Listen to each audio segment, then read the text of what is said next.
Guys, good morning. Magandang tanghali na pala. At tinanghali kami, sobrang tarik na ang araw. Ayun, samahan nyo kami guys sa aming adventure na may pupuntahan po kaming kuweba na hindi ko pa rin po nararating. Sasamahan po ako ni Mr. Kalahi dahil sila po yung nakarating na doon at kasama si Papa Jack TV. Ano sila nagre-release? Yun guys, ay kasama pala natin si Sir Tox. Siya ang ating bangkero ngayon. Ay, ito sir. At si Ma'am Jen. Ayan si Ma'am Jen. So supportive. Oh, yan. Supportive na. Ingat lagi. Nagpe-prepare siya ng aming pangkape. Ayan, first time makarating ni Mr. Kalahi dito. Yun, mabuti natuntun niya Ganda pala rin. dito. Oo. Nakaka-relax, nakaisipan. Malulog. Oh, tara na guys. Okay. So, Let's paano? go. Tara, kita-kits tayo doon. Tara, sama kayo sa adventure. Let's go. Let's go. Let's go. Yun guys, medyo malakas ang hangin ngayon at pag mahangin, siyempre, maalon. Diyan dyan yung ano, natin dyan sa ano. So, ito po yung gagamitin natin na ano, guys, na bangka. Yan, ito yung ating na-provide na bangka. Ayan, mapapansin nyo. Meron na rin tayong YouTube channel dyan sa ating bangka. Ayan. So malit lang to guys, pero malapit lang na may pupuntahan namin. Diyan lang sa isla ng Alibog. Ayun, may kuweba daw dyan guys. So tara na. Ayan guys, nakalis na rin kami. Ayan, at medyo okay naman ang alon.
Nakarating na rin dito tayo sa isla ng Alibog, Barangay Alibog.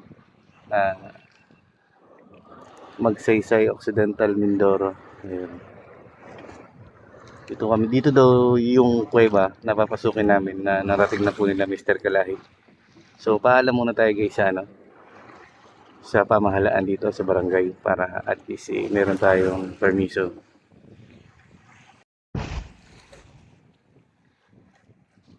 So yun guys, naipondo na namin ng maayos yung aming bangka. Gamay lang. Kumay lang. So dito ang dami na palang bangka guys. Dito na kami sa papasok ng patungo sa barangay ng Alibog. Marami rin palang residente sa isla na ito. Sa dito lang po yung barangay. Ay, dito pa. Okay, thank you. So, ganun daw.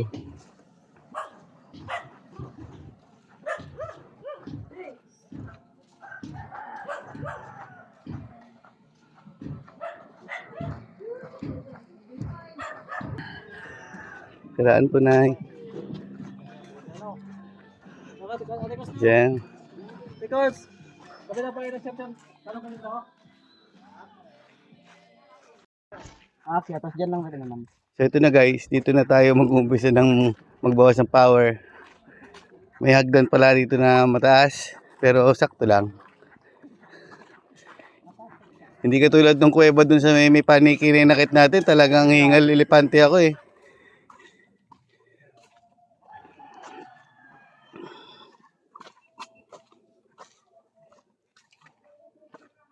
Tagal-tagal na rin simula nung pumunta ako dito.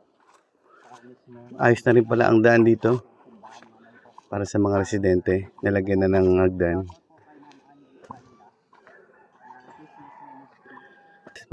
Para sa mga viewers, sa mga nagtatanong, hindi namin po nakasama si Sir Mindreño Mangyan. Dahil po ay meron silang naka-schedule na vlog ngayon sa ibang lugar.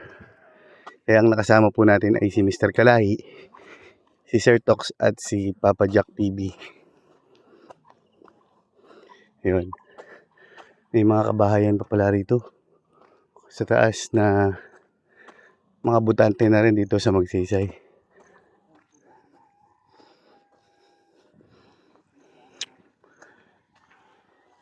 So bumiyahe tayo guys mula doon sa Sibalat Beach sa pinanggalingan namin hanggang dito ay 30 minutes din ang biniyahe namin. Gawa ng malakas ang hangin at medyo maalon.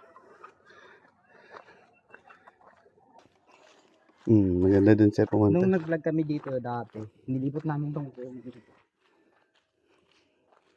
Kayo kay Mr. Hindi rin yung Mangyan, sir.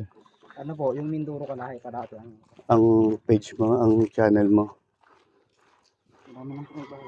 Ang galing naman ng pagkakakit sa bangka rito eh. Nasa simento na rin po ang bangka rito guys. Gulong na lang ang kulang. Dahil may mga bagyo tayo ngayon. So mas sinisinop nila yung kanilang mga bangka. Para sigurado rin. Tiraan po.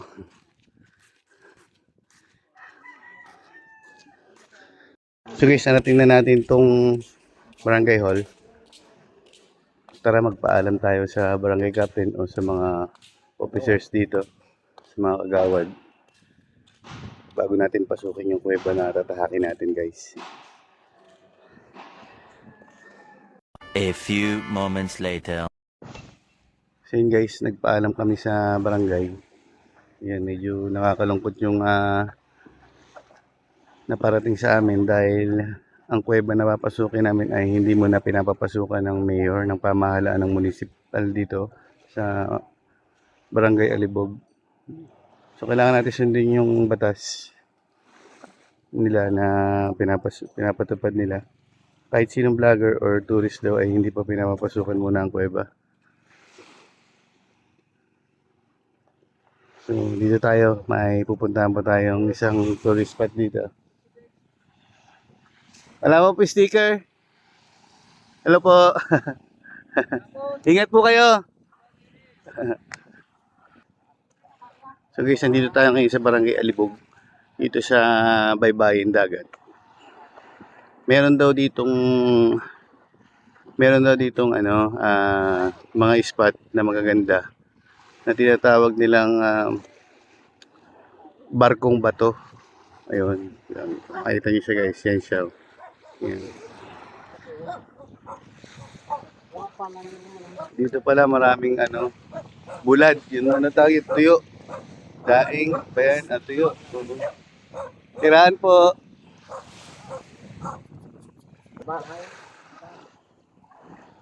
Oo nga, may bahay sa taas oh. May kubo. Barkong So natatake nga ito guys. Itong maliit na bato, malaking bato na ito. Na parang hugis barko nga daw, sabi nila. So pagdating dito sa kapila, Bandang kaliwa, ganda rin ang forma ng isla, pinaka entrance ng isla.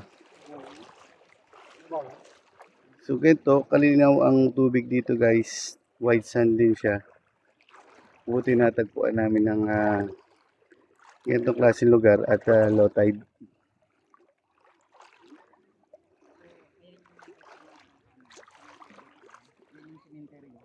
Yan yung mga naliligong bata guys. Ayan, sarap. Sarap talaga maging bata. Hello! Nanguhuli pala sila ng isda. Namamana sila ng isda.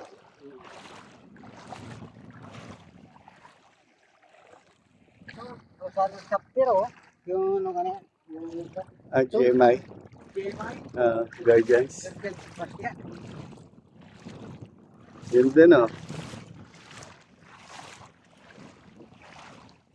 Ito guys, kung mapapansin nyo, naghiwa-hiwalay ang bato pero malalaki sila. Ayan.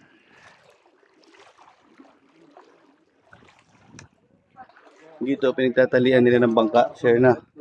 Ito, talian ng bangka. Pag gusto nilang magpondo rito ng bangka.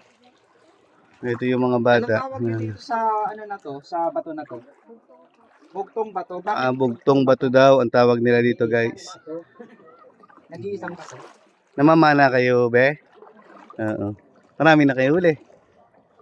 Pwede bang makita yung huli niyo po? Malaki. Ayan. Malaki. Ay, ito. Nanguhuli yung mga bata rito. Bata pa lang sila, sanay na sila guys manghuli ng isda. So yun, nagiging responsable sila para meron silang pang ulam. Sarap ng ganito. Sa lamig din ng tubig dito.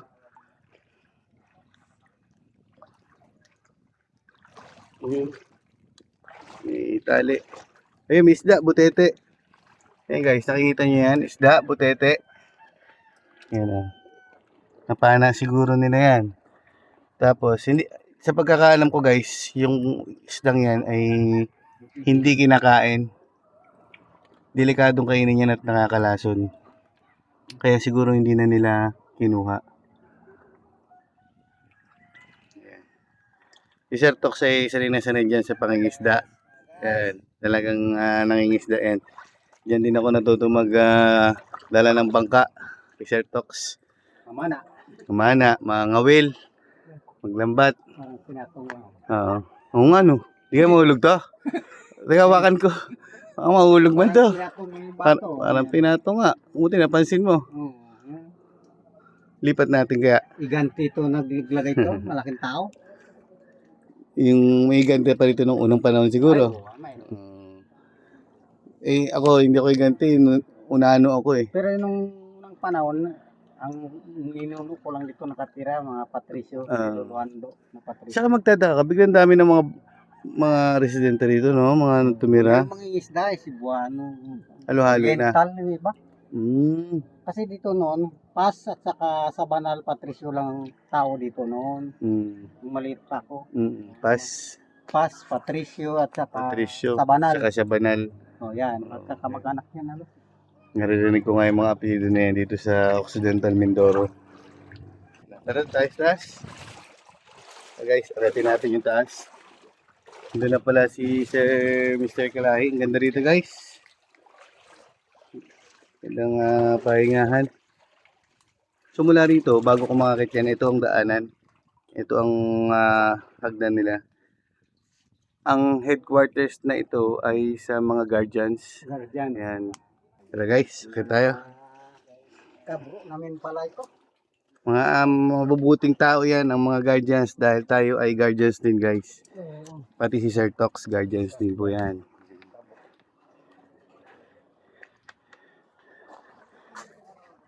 Si Mr. Kalay ay nandun na sa taas.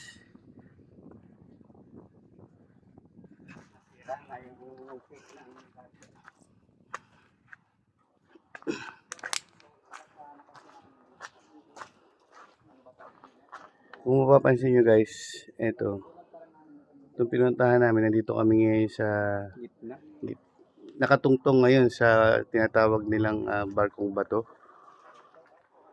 So medyo malilim talaga dito, presko. Mababait po ang mga tao dito. Doon po sa barangay na pinagpaalamanan namin na kamag-anak pala ni Sir Tox. Shoutout po sa iyo, ma'am. Napakabait mo po at masunurin sa iyong kapitan at sa inyong samahan. At naiintindihan po natin na hindi nyo kami pinatuloy dahil nga sa utos ng ating mahal na mayor. So kailangan natin sundin yun, guys. Kasi mahirap na baka kung di tayo magpaalam at may inaasahang maaksidente sa isa sa amin, huwag naman. Tayo pa rin ang sisisihin dahil hindi tayo dumaan sa kanila, sa kanilang pamahalaan. Last time na i-vlog na rin namin to pero hindi namin napuntahan to, sir. Bali, ito mismo. Itong area na to, ito yung pinaniniwalaan nilang dito daw naghihintay yung babae. Iyak daw palagi. So guys, ang Pero ganda ayun rito. lang naman sa kwento yun ng mga tao. Ganda rito sa taas. Babaeng umiyak dito daw nila naririnig. Kasi yung harap niyan, kung makikita nyo, sementeryo na yan. Yan o. Yan yung lumulubog na sementeryo. Alin dyan, sir? Ito, Yan, sir, ito. yan. Ito na Sementeryo pala po yung sementeryo. Hindi ko napansin. Yan guys, so, yan yung sa sementeryo na pala kami banda, katabi lang. kaya ito yung pato na ito. Parang mayroon daw ditong naghihintay palaging babae. Baka, Si Rose. baka si Sir Mendo rin yung mga yan. Baka nandito na yung hinihintay mo. Sayang, hindi ka nakasama sa amin. Balikan ko to, sir. Baka May babae doon na baka naghihintay nandito na dito. yung para sa akin. Aroy.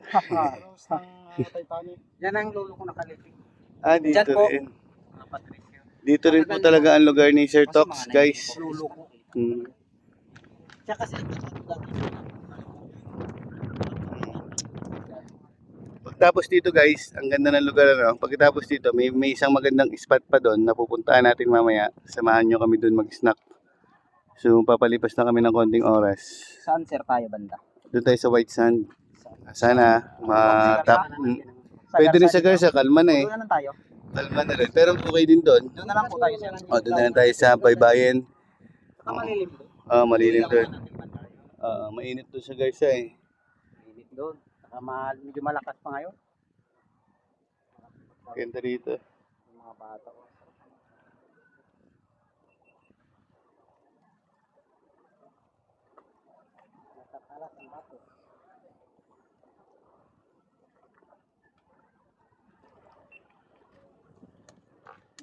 Isla ng Garza guys. Yan, isla ng Garza. Garza Island. Ganda yan guys.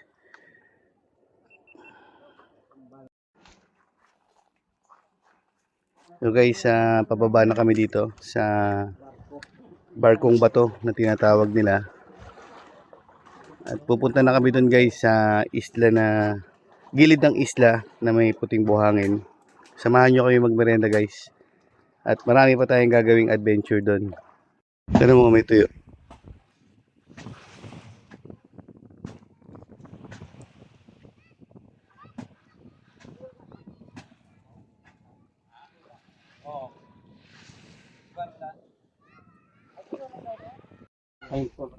So guys, andito tayo ngayon kila tatay, na nanay. Bumili tayo ng bulad, yung tuyo na tinatawag dito. So yun Dito sa probinsya ng Occidental Mindoro, 100 pesos lang ang tuyo. Yun, bagong-bago. Yung tuyo, walang ulo. Okay. Parang sardinas po tayo, no? Walang ulo. Yung may ulo. Opo. Pero gusto ko Di doon tayo sa may yung may ulo, di yung may ulo na lang. Yun guys, ang kanilang finished product ng tuyo. Dalawang araw siya ibibilad.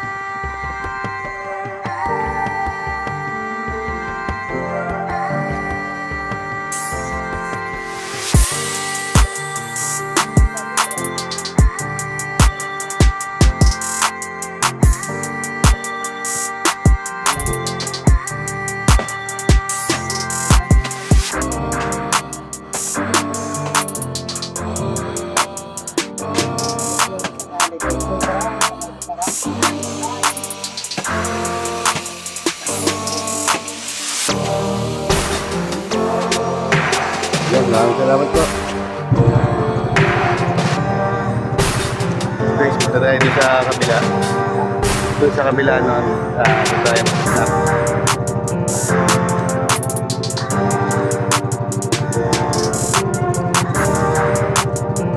Napakaganda guys ng tanawin dito, lalo na pagka ganito ang panahon. Mahirap lang dito guys pagka may bagyo, kawawa rin ng mga residente at hindi sila makatawid sa kabayanan. Gawa ng ang daan dito na pinakamabilis ay pagpapangka. May daan din po doon sa Kapatagan. Hindi pala Kapatagan guys, napakasama ng daan. At hirap silang makarating papunta sa bayan at inaabot ng mga matagal na abala. At nahihirapan ng mga kanilang mga motor. So guys, kung mapapanood nyo sa mga nakaraang video ko, dito ko pinili yung isang bangka na nabili ko, yung isang malaking bangka. At pangalawang balik ko na rito guys.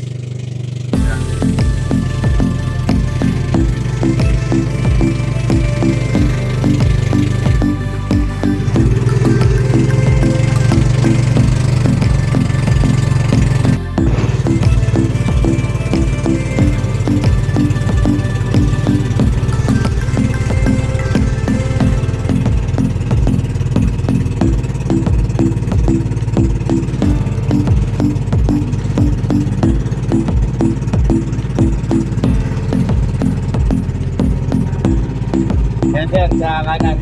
Sa kanan. Guys, punta tayo doon.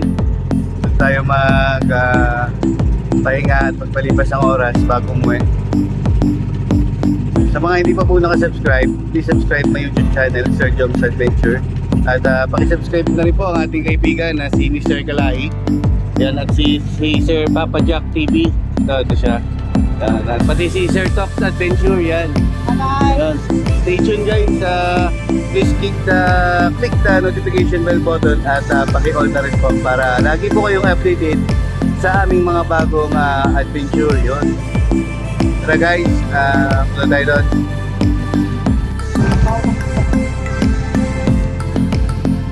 Ganda ng isla na ito.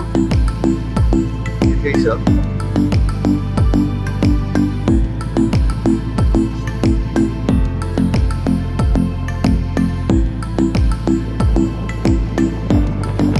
tama dito, wala tayong walang nakatira.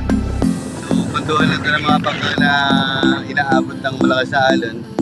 So ito yung tamang spot para dito tayo magkape guys.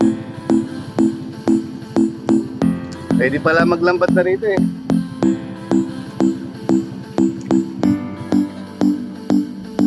So guys, nandito na tayo sa area kung saan tayo magpapahinga. Ayan. Yan sila Sir Tok, sila Mr. Kalay at si Sir Papa Jack TV. Yan guys. Ito yung perfect na gusto ko na pahingahan at makapagkape or makapagpahinga pa tayo bago umuwi.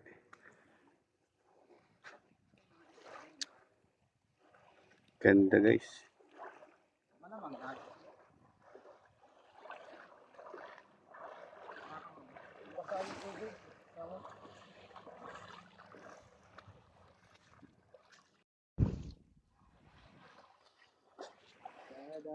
Nagluluto na guys si Sir Papa Jack TV. Yan, nagluluto na po siya ng aming snack. Ang ganda ng kubli na to guys. Malaking bagay na silungan. Yan guys.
So dumating tayo dito, bandang alas 2 yata. So alas 3 na. Kung mapapansin nyo naman, nagkaroon kami ng konting dugo dito.